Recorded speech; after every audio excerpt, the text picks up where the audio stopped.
மகனின் பெயரால் இந்த அடிக்கலை நாட்டுகின்றோம். இதனை ஆசீர்வதித்தருளும். திரு அவையை நாளும் வளர்ந்து இன்று எழில்மிகு மாளிகையாய் வளர்ந்திருப்பது போல இந்த அடிக்கல் மேல் கட்டப்படும் கட்டிடம் உயர்ந்து உமது மக்களுக்கு பயன்படுவனவாக.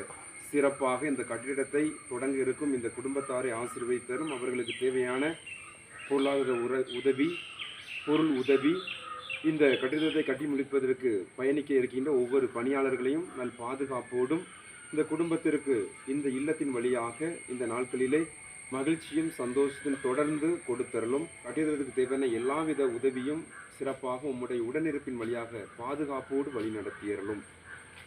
சிறப்பாக இன்னல்கள், விபத்துகள், ஆபத்துகள் இவற்றிலிருந்து இவர்களை காப்பீராக. தொடர்ந்து இவர்களோடு இருந்து இவர்கள் முயற்சிக்கின்ற அந்த முயற்சிகளை வெற்றியையும் ஆசீரையும் பொழிந்து தொடர்ந்து வழி நடத்தியறலும். இவற்றையெல்லாம் ஆண்டவராய் கிறிஸ்து வழியாக மன்றாடி